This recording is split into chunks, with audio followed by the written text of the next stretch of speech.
Yeah, so the title is Zero Waste Lifestyle Practical? So as you see, the zero waste is minimizing the waste. It's not absolute term. If you say absolute term zero waste, that means absolutely no waste at all. Of course, that is not practical because we inhale and exhale, and exhalation is also a waste, the carbon dioxide.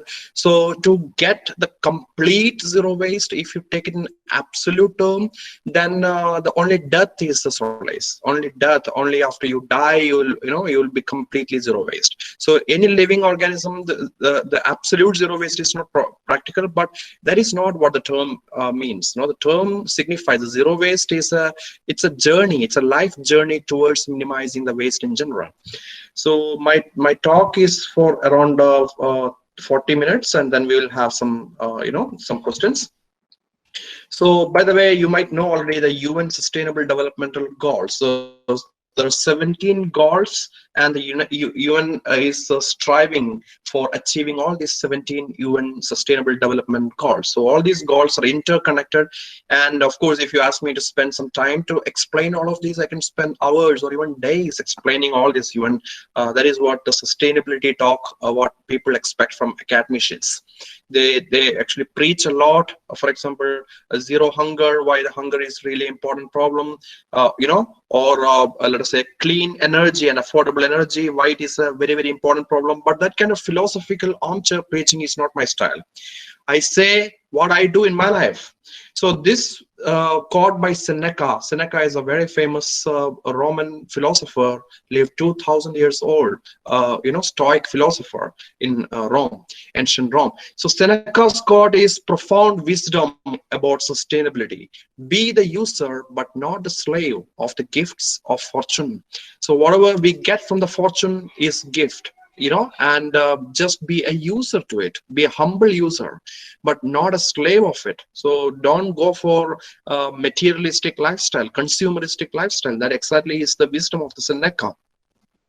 Look at it, he said this 2,000 years back, and still it's very apt. And that actually says the whole story. Another of his quote is that if you live in harmony with nature, you will never be poor. But if you live a life according to what others think, you will never be rich.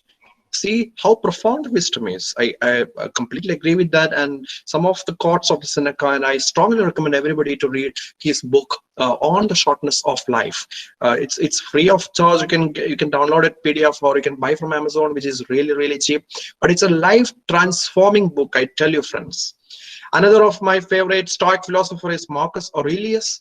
He's also an ancient Roman, emperor come philosopher. Things that we treasure are like leaves on a tree. So leaves grow up and finally it falls down. Everything. Nothing is permanent. The impermanence of life is the truth. Even the people that you love most, for example, my father, I lost him 4 years back. My mother is there, and the family or friends, whatever, they all are actually the leaves of a tree. So as the time that we have, we don't have forever. We cannot live. Our days are counted. So understanding that actually opens your eyes, really. So my own baby steps towards zero waste and sustainability is that I'm now 100% organic waste to composting. I've started the composting, and even my hair and nail clippings too, I compost. Of course, excrements, I don't do that, but still there are actually people, advocates who are composting the excrements as well in Japan. But the waste, as in I was telling, like in the kitchen waste, organic waste, all this waste I actually composted.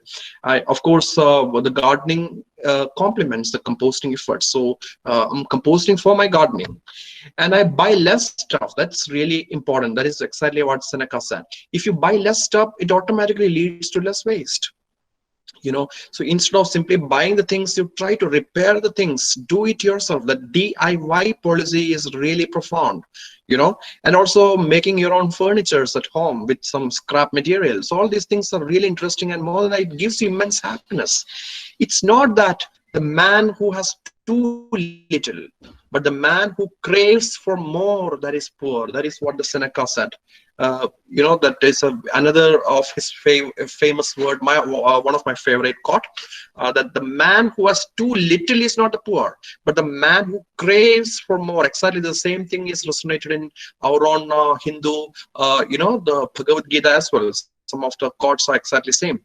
And the things you own end up owning you. That is another of my interesting quote. So if you own something, then finally it end up owning you. For example, if you end up owning a car, and then the people will equate your identity with that kind of a luxury car or a big bungalow. People will say, okay, he is a guy who is living in that big bungalow. You want to identify with the things that you buy. That is actually quite cheap and quite not really profound wisdom. I buy local and seasonal food, which is cheaper and healthier, friends. So there is no point in going for exotic apples from US or Australia. You import the apple which is not healthy. It actually goes by ship for many weeks. It will travel, and it's absolutely, the nutrition value of those are not really good. Or prunes from California, or Scotch whiskey from Scotland. What is the point of all going for this, importing the things? How much carbon is being burned, during its international transit? We have to actually think about all of these things. We should actually meditate, being mindful of what you eat, what you drink, even drink. Friends, if you have a cup of a glass of water, so instead of buying a water, instead of having a water purifier or having water from your home, if you buy the water from pet bottles, see, the pet bottles, the packaged water is being packed many hundreds of kilometers away. For example, I live here in Punjab. The water that I get here is usually bottled in Himachal Pradesh, because Himalayan water tends to be purer, and it transports few hundred kilometers. So how much carbon is being burned? All these things we have to be very concerned about. I redefine my priorities. That is really important, to redefine the priority. Which is more important for you? Is religion matters to you, or Indian, I'm an Indian, right? Indian, that nationalistic feeling matters to you? Friends, according to my priority, I'm just going there in a short while. So composting, of course, takes effort and time, but it's worth it. So a kilogram of compost is just 20 rupee. Value of a kilogram of compost that I made with my own waste is ineffable. It's happiness. So if you compost yourself and get a compost, that value of the compost is really, really, you cannot express that in words. It brings you such a joy. That is called happiness, according to me. Not just purchasing the things with your money. That is not what you want.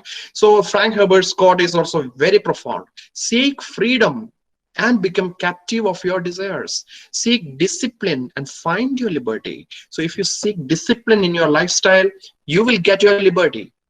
If you manage your time properly, you're going to get a lot of free time for you to do things that, for example, if you like reading books, you can get lots of free time to read books.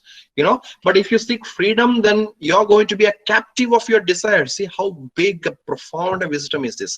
This also happens to sustainability and zero waste lifestyle, friends. This is what I was telling you about the prioritization.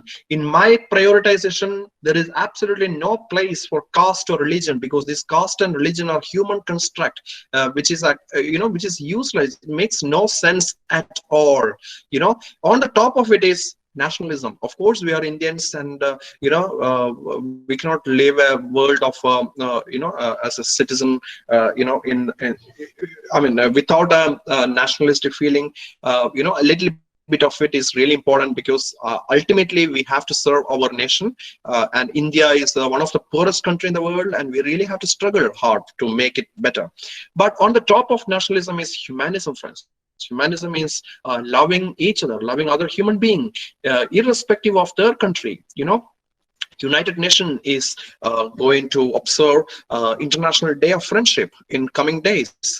Right, so I think it's day after tomorrow. So what does that mean, the International Day of Friendship? It's not that the social circle or social media friends, that is what it means. No, it's that the message is very clear. To have friends across the border, trans-border, trans-international border friendship. Do you have a friends in Europe? Not the Indian living in Europe. No, I'm saying the European, native Europeans. Do you have any friends? Do you have any friends in South America, for example, Peru or Chile or Bolivia? Do you have friends? Do you have friends in Africa? All this matters, So I do have, and I cherish those friendships. So on the top of humanism is the environmentalism, because we have only one planet. So, saving the planet is a collective responsibility that we should never evade that responsibility. So my philosophy of life can simply be said as be a creature on earth while a citizen of the world. Think on a world perspective rather than just national perspective. There is no, there should not be a national boundary for your thought process or philosophy. Get the best practices around the world and incorporate into your life, and a creature on the earth, creature in the sense that we are animal, just like what Darwin has been saying, right, in his Origin of Species. We are just an animal. There is no profound place. It's the evolution is not like a ladder that the human being is on the top of that ladder. No, the evolution is more like a reticulate web like fashion. We are just one of the animal among 10 million other species. And of course the species diversity is not really sure. It's because 98% of species remain to be discovered, so we are just one among them. So be a creature on the earth, and remember that our days are counted, and we have to actually use our time wisely. I have traveled widely till day 23 countries I have traveled, and some of the experiences are really interesting. This is a picture from the Sundarbans. There is a village called Gosaba. So it all depends, is it developed or developing? To reach Gosaba you have to travel in ferry for 3 different small sketches of the water. You have to cross it in ferry. There is no bridge. You might think, wow, there's not a bridge there, so that means it's really underdeveloped place, and there is no electricity in Gosaba village. No electricity. When I visited 4 years back, there is no rural electrification happened in that village. So you might say, okay, it's an underdeveloped village. Like even in Kerala, we have Attapadi and other places, right? Underdeveloped. Well, for me, it is not underdeveloped. They are real developed. They're living a life of environmental sustainability. Look at this, not a single plastic anywhere, and of course they are actually minimizing the waste. They are actually much more closer to a zero waste lifestyle than rest of us, and of course they have a clean energy, and of course there is a telecommunication network as well. And this kind of lifestyle is what I like. Once I retire, probably I will also have this kind of a hut, with the zero waste policy implemented to my lifestyle. It all depends on what kind of things that you like to have it. For example, Manik Sarkar is one of my role model. He had been the earlier Tripura chief minister, and he was living in such a small house. He's touted as the poorest chief minister of India till date. As a chief minister, of course he can travel in first class AC, but he always travel in a sleeper class, or this is a general class. This is what he likes it. I also, of course, as a professor, I can travel in a first class AC for my official trip, but I always prefer to travel by sleeper class. Not because of I just want to show off that I'm a humble person, but because I always calculate my carbon footprint. Traveling in an air-conditioned coach, the carbon footprint tend to be too high. And also, if you turn on the air conditioner at home, I also, of course, I don't use the air conditioner, So all these things are really important. So going in a big car, luxurious car, is what your identity, or leading a simple lifestyle, environmentally conscious lifestyle like Manik Sarkar or Jose Mujica. Jose Mujica is the world's poorest president of the country called Uruguay in South America. Uruguay is the richest country in South America, and it's a developed country, and he's also a rich man, but he's living in such a simple lifestyle with his dog in a and his wife in a farmhouse owned by his wife. It's such a small farmhouse. So this is what he don't even have a car. He goes by cycle. So that kind of lifestyle choices is up to you. It's not that if you have money, you have to have a big bungalow. That is something called herd behavior or group think. So what others are saying, others are doing, you're also doing. So this is another very interesting quote by Mark Manson. One day you and everybody you love will die, and beyond a small group of people for an extremely brief period of time, little of what you say or do will even matter.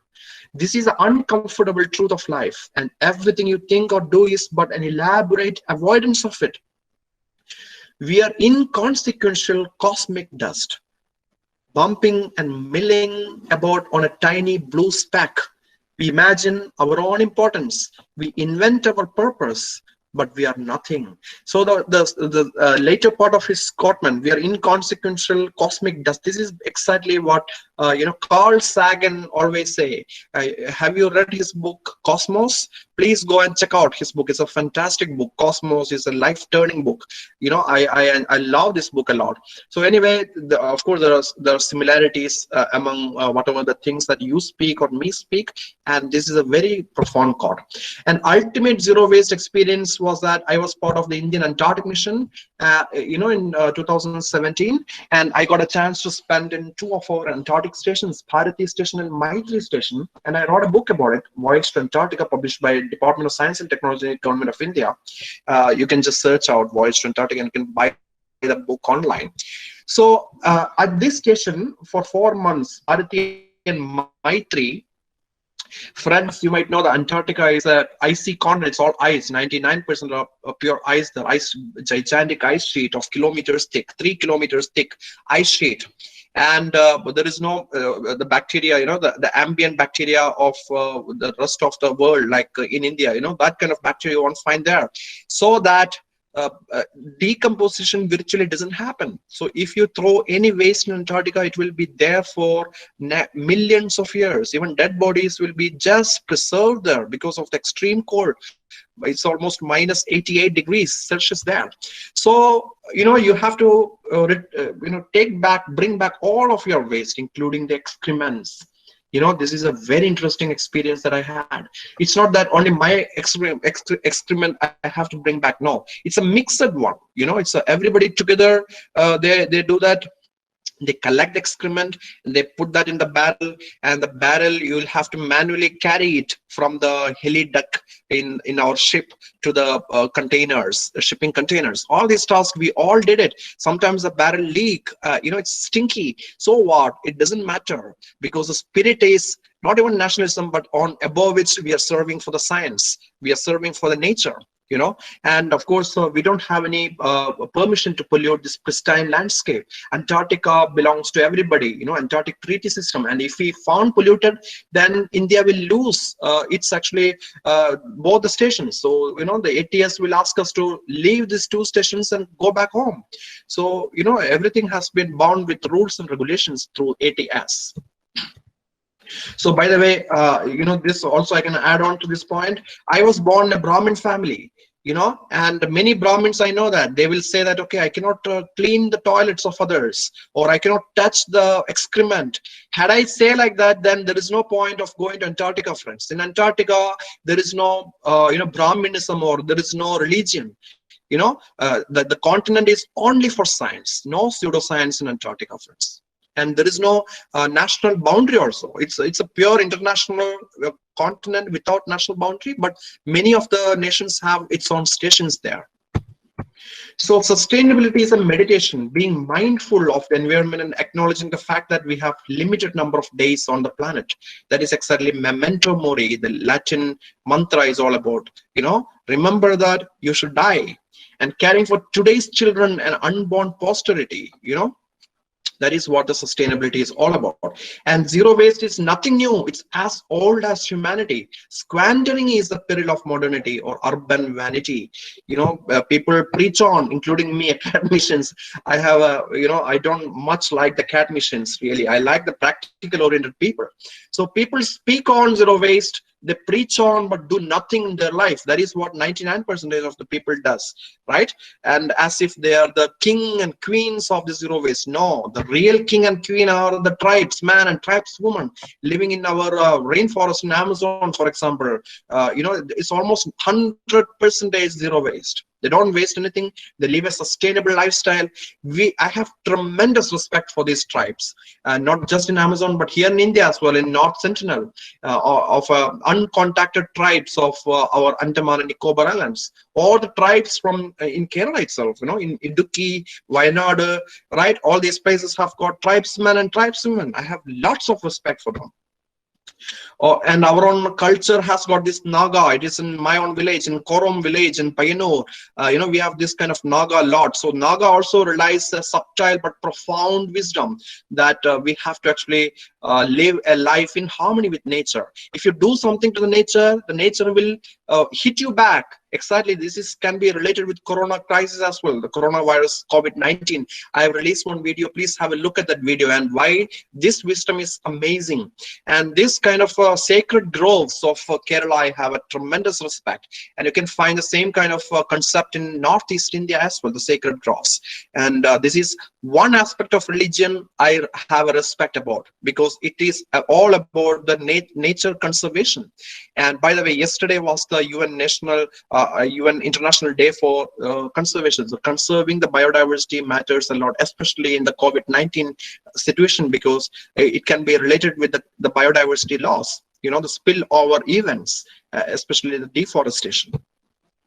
Of course, I'm an anti-disposable person. I try to minimize a single-use plastic in my life. A single use only, not the entire plastic.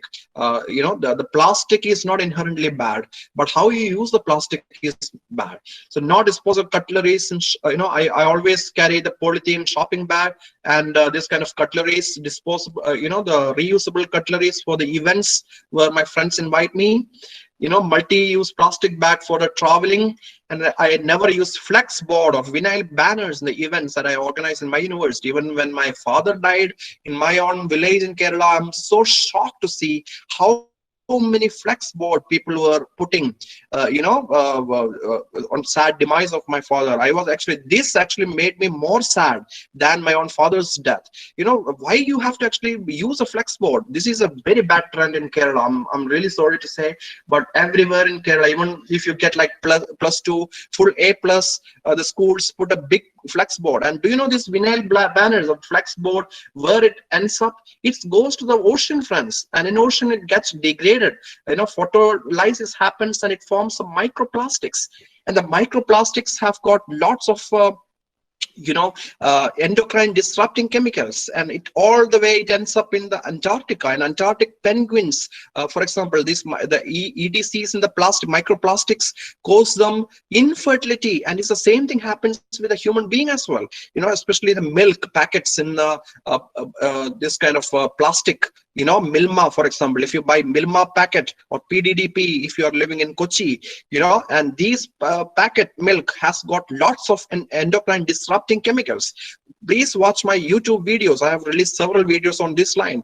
And this consuming milk in those packets, because of the EDCs, are structurally resembling female reproductive hormone, the estrogen, your menstruation will be hampered. It will have a non-rhythmic patterns, and even the diseases like PCOS, that is polycystic ovary syndrome, or because of the endocrine disrupting chemicals in the packet milk also.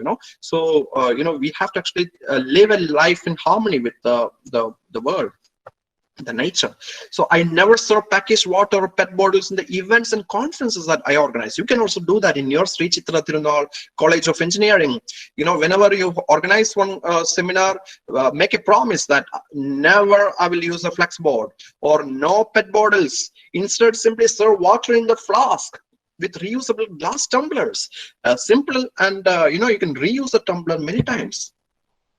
Well, as I told you, I'm not 100% anti-plastic, Life cycle assessment is very important. Search out. I can spend hours talking what this life cycle assessment is all about. So by the way, if I say that this is the plastic shopping bag, this I have been using for the last 4 years.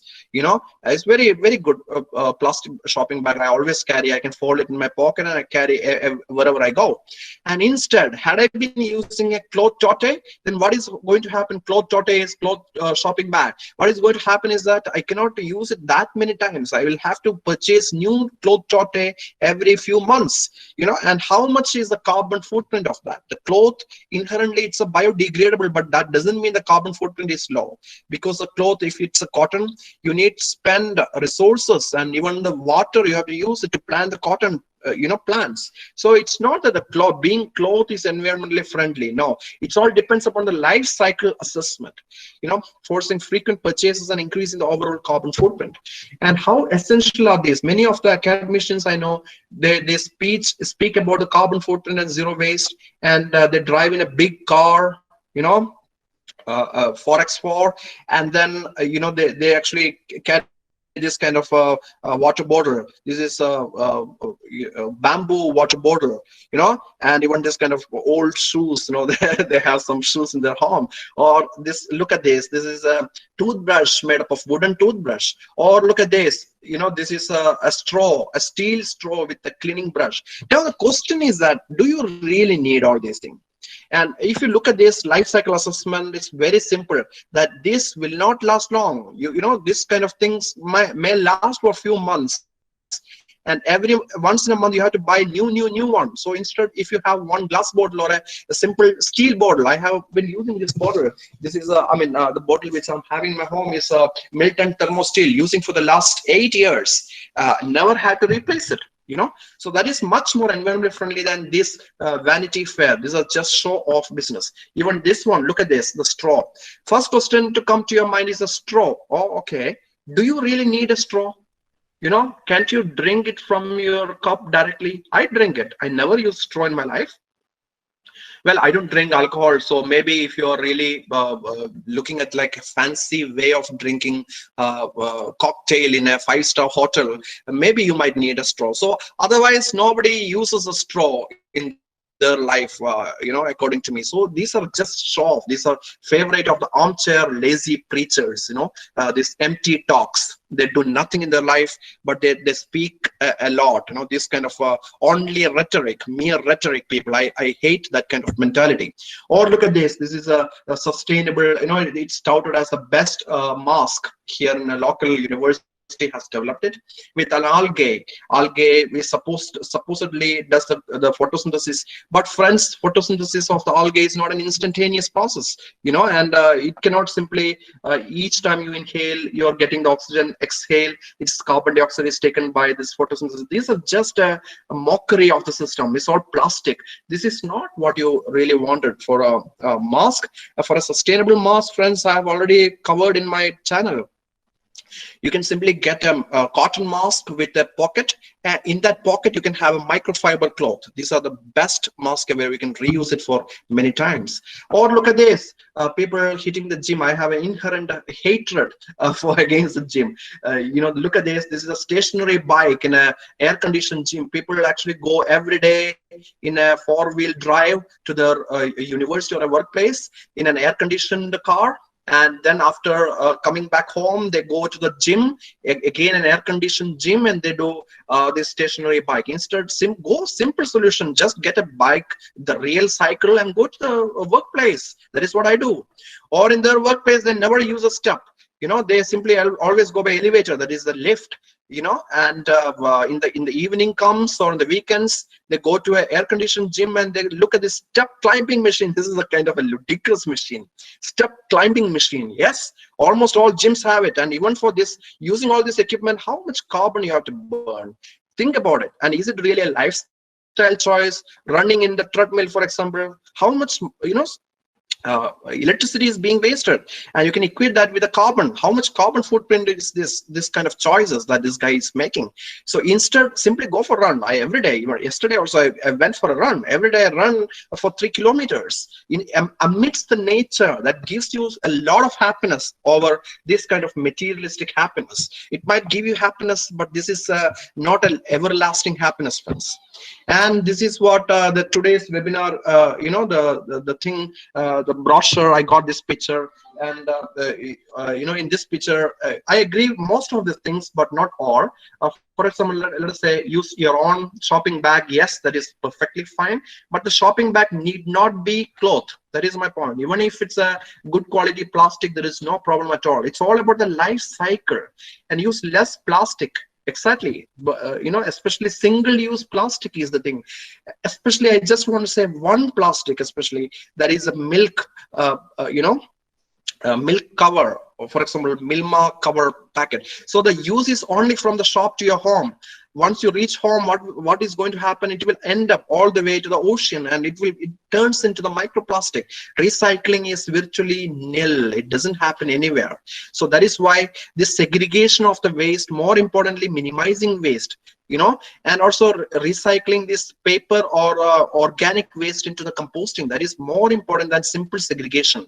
Even if you segregate nicely, the recycling is really, really pathetic. The plastic recycling doesn't happen. The best recycling country in the world is Sweden, the Scandinavian country. Even in the Sweden, only 1% of plastic gets recycled. That is a sad reality, sad state of affairs. Use your own cup. Exactly, I totally agree with this one. And use menstrual cup. Fantastic. This is an often overlooked practice, and I heard that my own female friends are saying that the menstrual cup is amazing. And well, of course, it depends upon your own, if you feel comfortable. Why don't you give it a try and see, does it work or not? This, you can reuse it for many times. And some of my friends in local libraries, in Kannur, they actually did this as a practice. They actually made the entire village, many of the females, they participated in that program, and it's an amazing, they did in Kannur village. And cook at home, of course, cooking at home, and there are several cooking tips and tactics for minimizing the energy, and that equates with the carbon. Please have a look in my YouTube channel. Especially steaming the vegetable is much better choice than simple cooking. And pressure cooking seems to be good, but in the nutritional point of view, pressure cooking is not advisable for the vegetables, because the entire vitamins get degraded. The raw vegetable are having very good nutrients, especially some raw vegetables. And don't peel the vegetable, simply eat the vegetable as such. That is more important. And reusable bottle, I agree with this point. Metal straw, no, I disagree. The metal straw is it's a vanity. Use glass jar. Yes, why not? Glass jars are better than the plastic. And natural cosmetics. And even, do you really need cosmetics? That is the first question before we are going for this natural cosmetics or biodegradable plastic. Why don't you actually simply say no to it? For example, shampoo. Do you really need a shampoo? It's a scientific argument that many scientists are now saying that the shampoo itself is it's an unnecessary thing. If you don't use shampoo, if you simply use this simple bar soap on your head, there is nothing is going to happen. You're not going to have a tremendous hair loss. Most of these are gimmicks, propaganda by the advertisement. Even conditioner, mostly these are nonsense. Even soap, I have covered my YouTube channel about the liquid soap. Liquid soap, if you look back carefully, the ingredients are mostly aqua, 99% aqua. What is this aqua, by the way? Aqua is a fancy term for water. You're paying humongous amount just for buying the water from the market. See, that is what the advertisement is all about, isn't it? I bike to work every day. I go to the university in cycle, and I'm the only professor going by cycle, and I'm proud of it. Actually, even my students are coming in a big car. So what? I'm cycling for my own health, and I'm also doing a good favor to the environment. I also cycle to tour, every day in the month of December. I travel in different states. For example, last December I was in Odisha. 10 days I traveled with some message in the local Odia language on my cycle, and I traveled all around Odisha in a cycle. And also at home in Kerala, whenever I come in June, this time I couldn't make it, but in June I go around my village in cycle to different kinds of schools and village libraries, all in this one, and in a cycle. I travel around. By the way, I'm associated with Kerala Shastra Sahitya Parishad, and I travel to different government schools, and I speak about the importance of the conservation, minimizing plastic, a lot of things. What is the science all about, scientific thinking, all those things. And in case you're interested, I would be happy to volunteer my time in a government school in Trivandrum, also in my next visit. So this is a story run in Deshabhimani. It's a cycle, cycle savari 3098 kilometers. Look at that. 1 year I spent 3,498 kilometers last year. This is a total distance I travel. So if you speak this distance in kilogram of the carbon, is 680 kilogram. This is the carbon I saved by deciding to go by cycle. So cycling is good for physical health and longevity, friends. If you look at the occupational connection with longevity in India, so the occupation that live longest is not a professor or a doctor. It's basically a postman. And why postman live the longest in India? Because as part of the postman's profession, he or she cycles a lot. So cycling is connected with the longevity. Mental health also, decreased stress levels and better sleep, zero emission and low carbon footprint. And going fossil fuel free is good for our country, because our country, India, 99% of fuel we are importing, the crude petrol we are importing from the Middle East at a huge expense to the taxpayer. So this is, it's really good. So if you look in terms of UN Sustainable Development Goal number 3 and number 13, you're actually doing that for your own, health and of the environment. And look at this, he's a very famous professor, Jacques Dubochet from Belgium, and he's a winner of Nobel Prize in 2017. He goes to the university every single day in cycle.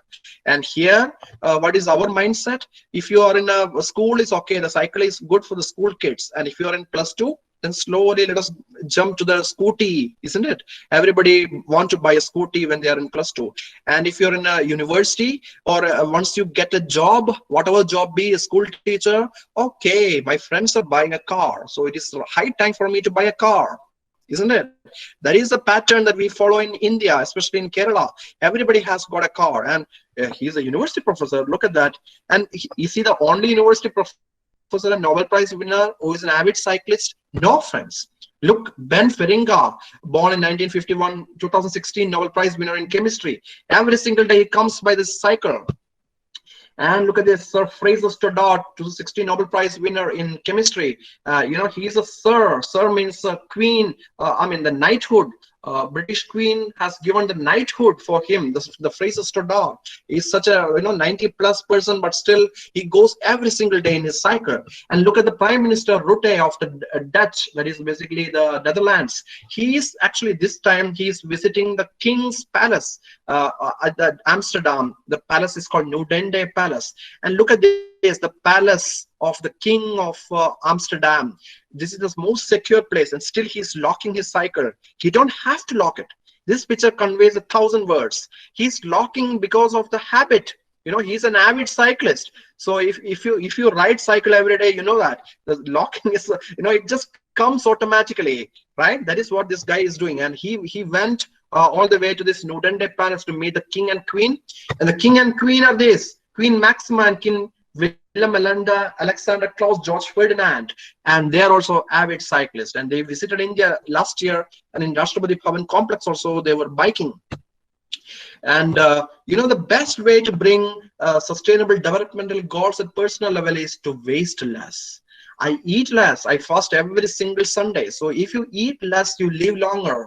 Multiple studies have said that. It's not that eating so much is cause of death, cause of living longer. No, it actually gives you a lot of problems if you eat less. A lot of studies in primates as well as in the mammal, like mouse models, that if the mouse is eating less, that those mouse is actually living longer.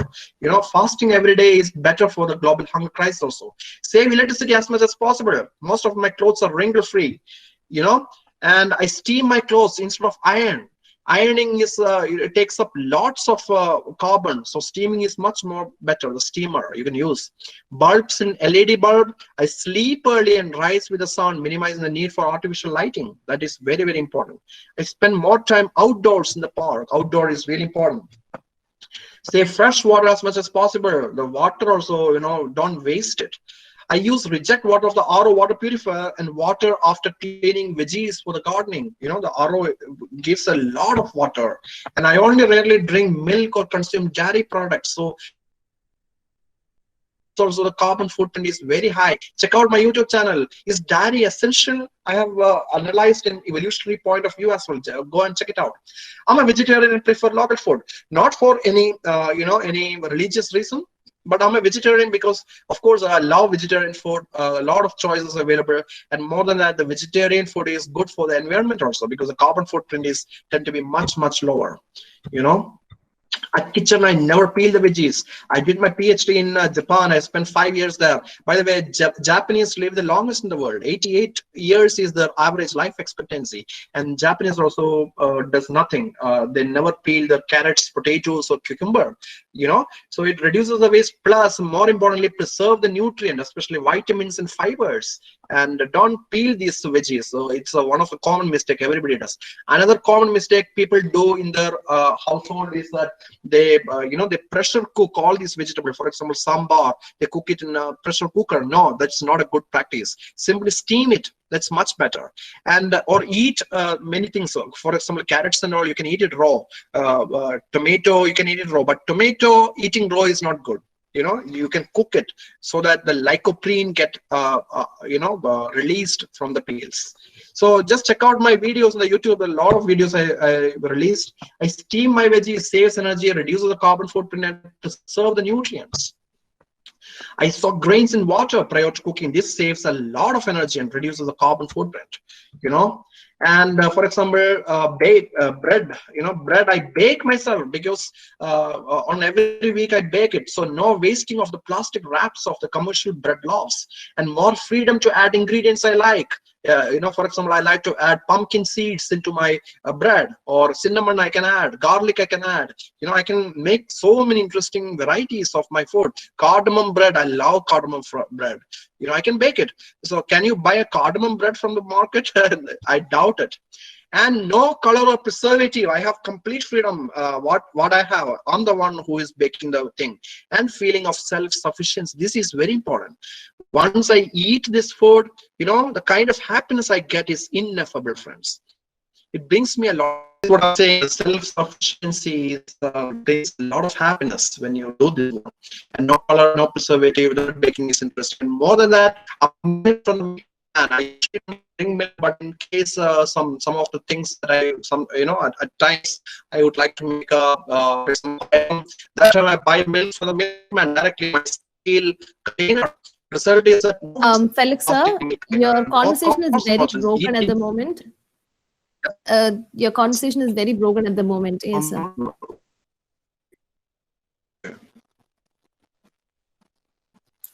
Hello. Yes. Okay, yes. Is it better now? Yes, sir. Okay. Okay, sir. Thank you. All right. So I was telling about the milk and the EDCs in the milk. So it's really important that especially if you're a female, or if you have a small children growing at home, who are actually the female, especially the female, because the PCOS is very common here in India, the polycystic ovary syndrome, or because of the EDC, and more than that, the estrogen analogs, especially bisphenol A, for example. Many countries in the world have prohibited BPA, but in India, BPA is not prohibited, So that is because of that, this is a big problem now. So I always carry a water bottle with water. The result is I save a ton of the carbon footprint by going free packaged water in the PET bottles, and I pack my lunch to work every day. Better control of the ingredients and feeling of self-sufficiency. I use a microfiber cloth to clean the household utensils, appliances, furniture, etc. with a plain water, no synthetic chemicals which are bad for the environment. This also let me reduce the plastic waste. And though I love to travel, I have decided to travel less. Traveling, especially air traveling, has a very high carbon footprint. Instead, I travel far from places through the books. So friends, books are amazing. It let you travel without physically traveling. I also travel to great museums, art galleries, and architectural marvels virtually. There is a huge trend, virtual transportation to different art galleries and museums. At first, you might think that, okay, it's a bad idea. It won't get that very interesting feeling like physically present. But believe me, that is not the case. If you ever experience, for example, Smithsonian Museum has got a fantastic virtual tour. You can just take it and see it. It's amazing, really. And at bathroom, what I do, I use a normal bar soap for taking bath, no fancy shower gels or shampoo, etc. And this let me reduce the plastic container reject waste as well. And I take a fast shower, just 3 minutes long. This is a practice I learned from Antarctica. In Antarctica, the showers are limited. Only 3 times you can take shower in a week. And that also just 3 minutes. It's a rationing, shower rationing, because the fresh water is, it is basically a very important limiting factor there. So to save as much water as possible, so shower releases 7 liters of water per minute. Well, you can audit it, shower auditing. You can simply measure it from your own shower and see it, how much liters are coming. So Indian style bucket and mug bathing is around 25 liters for one bucket. So if you use a small bucket, it's still better than long shower bath or tub bath, providing that you are using only one bucket. So minimizing the water is really important, because of the fresh water resources are shrinking in our planet Earth, friends. I use bidet and not tissue paper in the toilet. So bidet is the water-based cleaning in the toilet, right? So the tissue paper is also, the carbon footprint is much higher. It's not simple Western vanity for the sake of going for consumeristic lifestyle. It's not an answer for what the planet really need.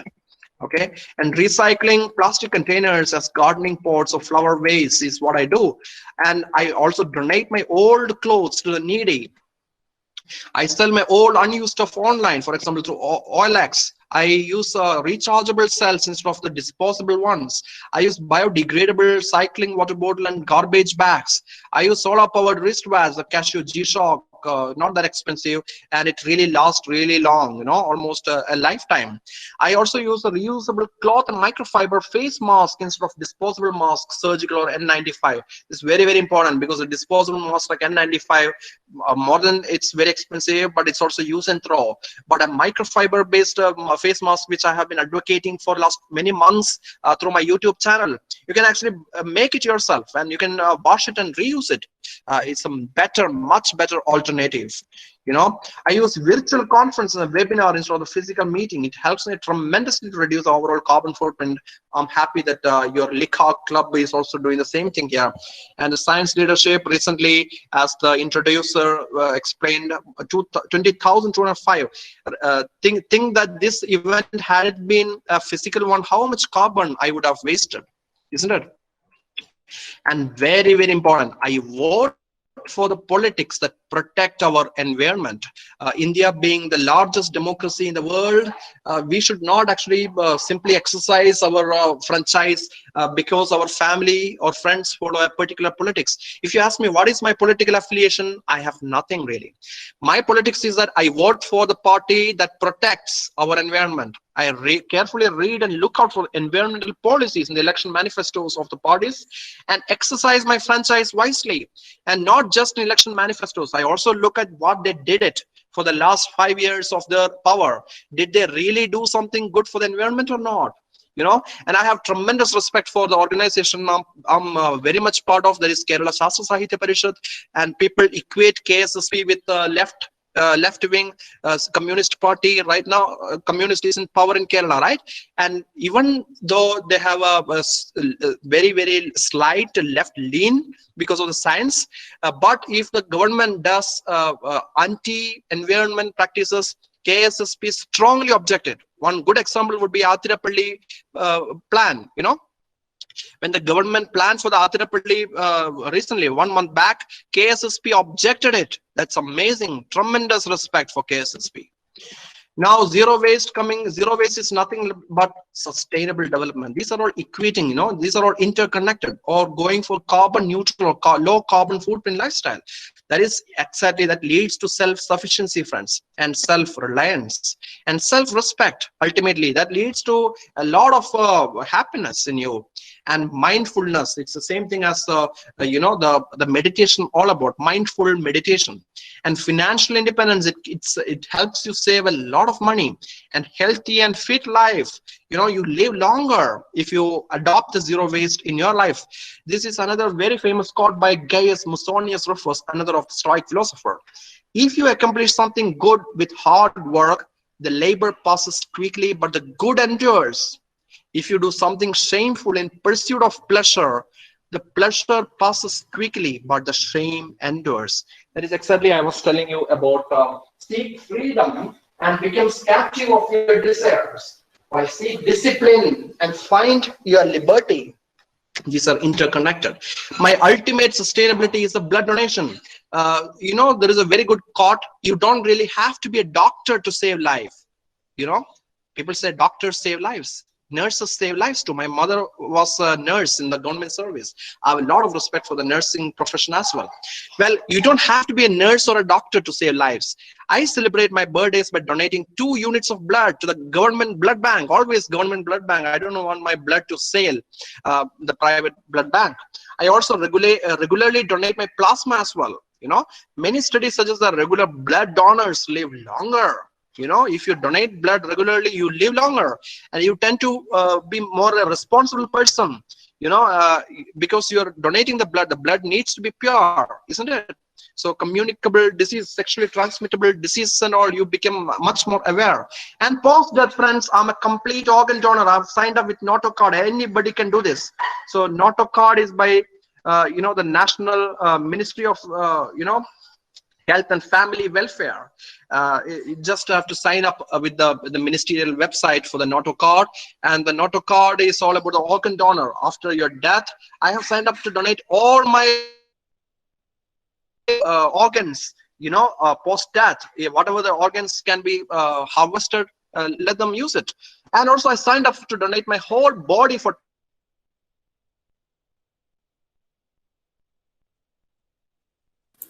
Hello, Dr. Felix? no cremation, friends. Cremation is not really, so instead of that, yes. Yes, sir, we can hear you. Continue. Can you hear me? Yes, sir. Yeah. So I'm telling you about the cremation is not a sustainable practice, but burial is much better. But you know, donating the body for the medical college is a much sustainable alternative. And another sustainable alternative to cremation is burial at the sea. That is being followed in many countries in the world, including Scandinavian countries, US, Canada, and etc. This is a very famous quote in 1884, St. Andrews, George Bruce. The sea is the largest cemetery, and its slumbers sleep without a monument. All other graveyards show symbols of distinction between great and small, rich and poor. But in the ocean cemetery, king, the clown, the prince, and the peasant are alike, undistinguishable. You know, the sea burial is throwing the dead body to the sea so that the shark can eat it, you know, or other animals can eat it. The decomposition happen much faster rate in the sea, you know, and this is amazing practice. So otherwise, donating the body to the medical college is also a good option. So easiest way to bring sustainable developmental goals to your personal life on your journey towards zero waste is think of death. Think of today's children and unborn posterity, friends. You know, the death is nearing. You know, you can die anytime. So that is what memento mori is all about. Death is what gives life meaning. To know your days are numbered and your time is short.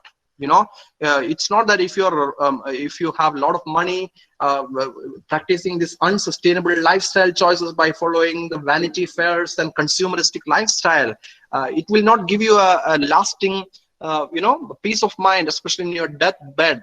What you actually do to the planet Earth matters tremendously for the future generations. Oscar Wilde's quote is also profound: to live is the rarest thing in the world. Most people exit. That's all. So live is the rarest thing in the world. Live in this sense is live in a life in harmony with the nature. So don't simply exist, you live it. That is what Oscar Wilde says. And I would like to re-emphasize on this prioritization: no place for caste or religion, because caste and religion are really makes no sense at all. Nationalism is a bit more, but much more than nationalism is transboundary humanism, transnational humanism, and above all is environmentalism, because we have only one home, that is the planet Earth. Be a creature on the earth while a citizen of the world. So if you like this presentation, if you appreciate some of my thoughts, please subscribe to my channel in the YouTube. There is bit.ly/Bastaf. You can simply search my name, Felix Bast, in the YouTube, or you can note down this address, bit.ly/Bastaf. I have almost 13.5K subscribers, and I'll be very happy to have you as my privileged subscriber. Thank you so much for listening, and I'm open for some questions. Thank you so much, sir, for the wonderful presentation. Thank you for sharing your way of living. It's truly inspiring. Let's move on to the Q&A session. We have so many questions for you, sir. One of them is, we are doing online shopping. These items have a good packing consisting of plastic or cardboard. We are searching the net for the suitable item. Is this practice creating greater carbon footprint than shopping from a local shop, which is good for the environment? Yeah, I see that this one is a very, very important and relevant question. The packing, which packing material which they use. So I agree with your point, because the packing material tends to be much, much higher rather than buying in a bulk. So if you go to a shopping center, the things that they get, whatever the grains or whatever they get in their shop, is from a retailer, a wholesale retailer, and they buy in bulk. They really don't need to individually pack the things. But if you buy the things through Amazon Pantry, for example, it comes with a lot of packing. The packing goods are really important. So that is why many of these big names like Amazon, they are actually packing with very, very less plastic. They are using recyclable, this one, the what do you call the recycled paper. But still, I would say the carbon footprint is much higher. Agreed. It's better to go to a local shopping center to buy your groceries. Yeah. Okay, sir. So as far as a civil engineer is concerned, renovating the conventional methods and materials of construction needs to be changed. How can we bring in sustainable materials and methods of construction without compromising the strength? Excellent question. Well, honestly, I'm not a civil engineer. I really have no clue. But, there are several non-methods from abroad. You can actually implement those methods rather than creating a new style de novo. And many of these interesting aspects of the philosophy you can implement in, for example, a Japanese concept of I'm not getting the name. It's basically about acceptance of the fault or acceptance of the unaesthetic ability.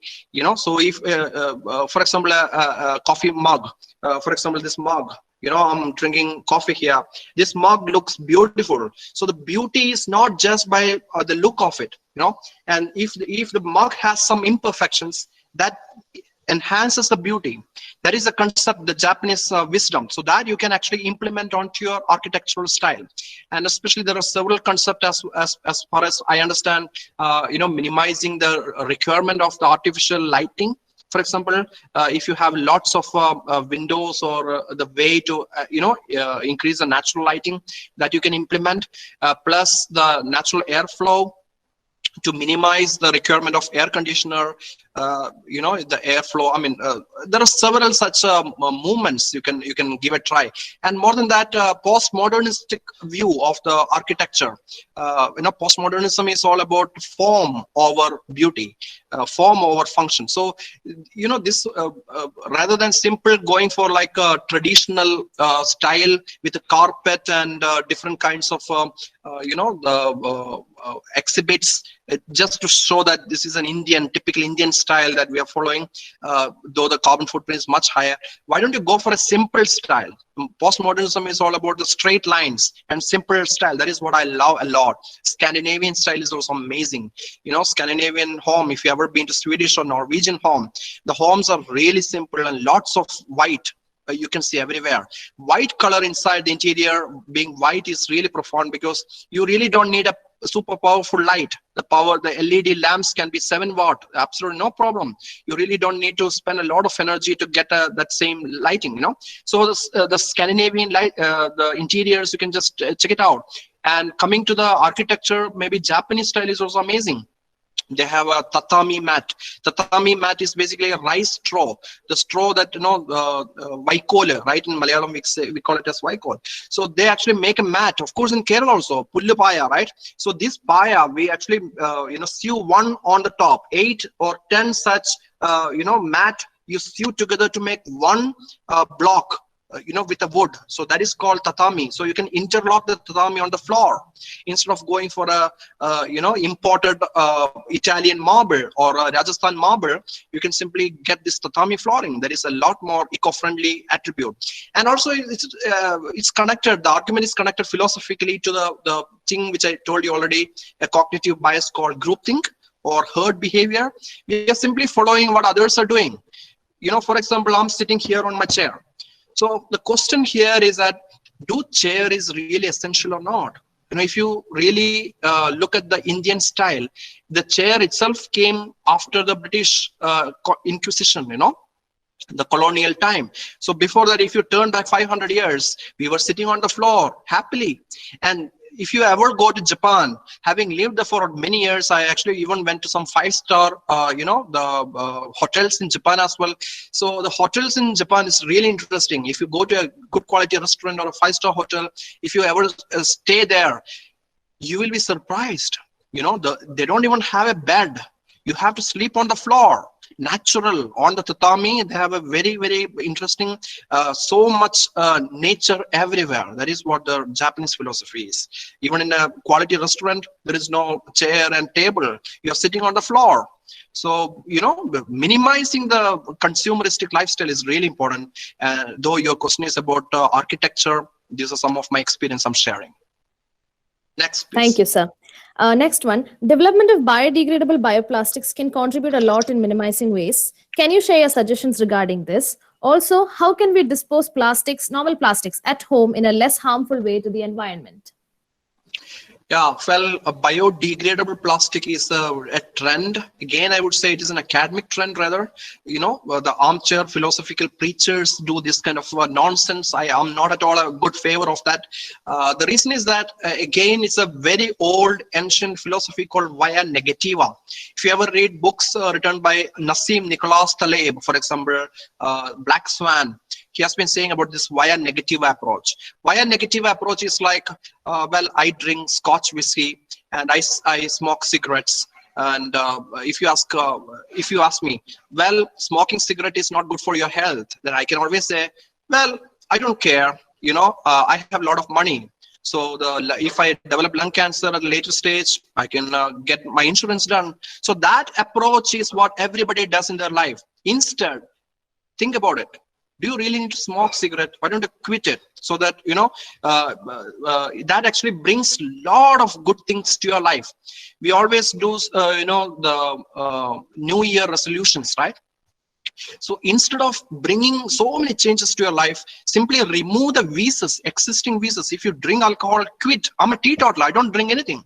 If you drink, stop drinking. That brings you so much happiness. That actually brings a lot of positive changes to your life. If you smoke cigarette, just quit it.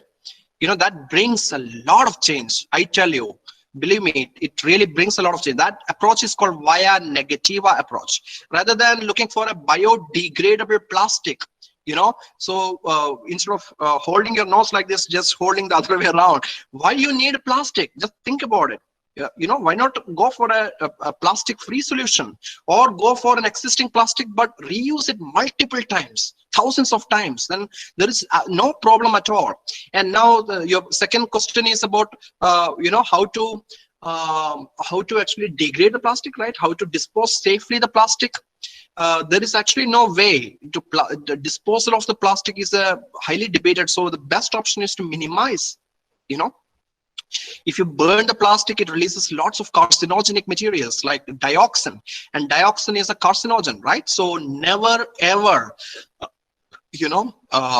burn the plastics in your home. So instead of burning, just throw it out to your community, whatever that recycle people. And what they do is that they use this plastic and they do that in the the landfill. Unfortunately, landfill is that simply putting that in the soil. That actually not a sustainable practice at all. So instead of looking for a solution, remove it from your life. It's not that you're completely anti-plastic. One of your the brochure says that use glass storage containers. So if you have a plastic storage container also, no problem. If you use it for a long time, frequent changing is what is actually bringing the problem. Especially for the grain, plastic is not a big problem, but for the liquid container, for example, pickle, never store in a plastic, because plastic leaches out some of the endocrine disrupting chemical. For liquid, I'm telling again, milk, Milma milk packets, just stop buying. Just buy the milk from the local vendor. Yes, next question, please. Okay, sir. Developed countries have higher carbon or water footprint. Its effects are worldwide. Can we Indians work towards this at a global level? Second part is, can Indians work towards this at a global level? As in, we are developing countries, so can we contribute in any way? Yeah, see, I agree with that point. The developed countries, for example, Japan, if you look at the Japanese per capita carbon footprint is way, way higher.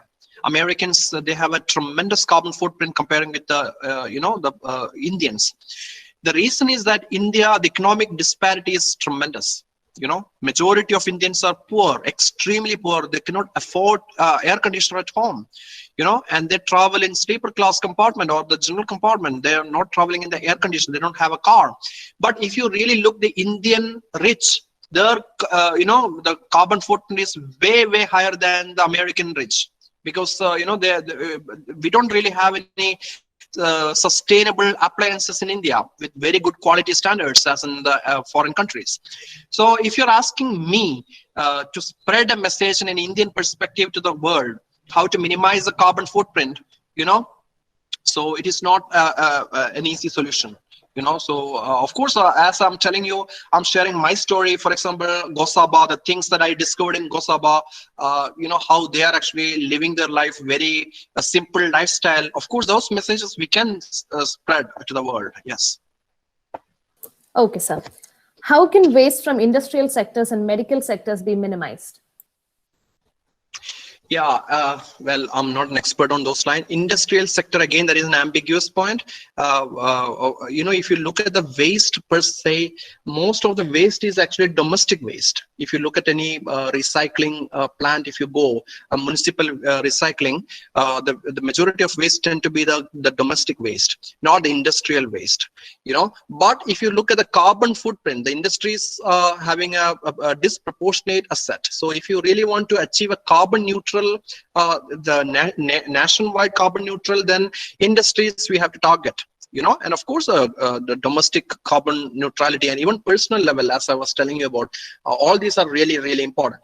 Now coming to the waste per se, the industrial waste as such, I really have no clue which industry you're talking about.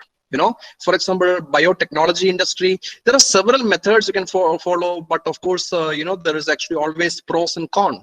Recently, last year, I did a sabbatical in a German institute, Leibniz Max Planck Institute in Bremen. So over there, some of the PIs, they have a glass petri dish, for example, old style. When I was a student, I used to do this experimental in glass petri dish and glass pipettes. Why are they doing that in the glass utensils? Because they want to minimize the plastic waste. And some other PI, they say that glass is not that really the safety, because yes, few years back there had been a student who really got injured while using this glass pipette. It pierced into her skin. A major surgery had to be done on the finger, and even she lost the ability to move the finger. So all these are pros and cons. We really have to adopt safety measures, and if you really adopt the really SOPs in the lab, then why not going for the glass is a very good sustainable solution. And now coming to the biomedical waste, again, it's a matter.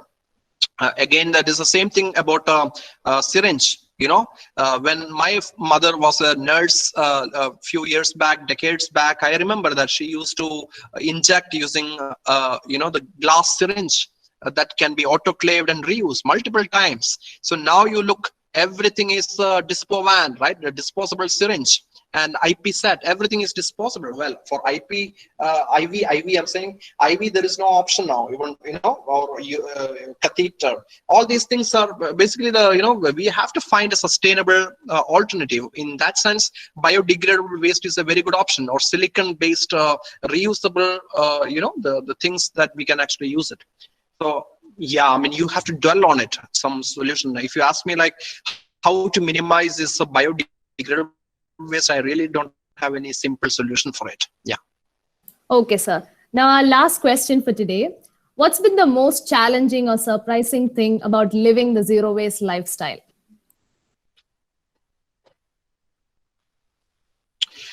Well, it's again, that is a kind of a, if you really ask me right now, I don't really have any answer instantaneously.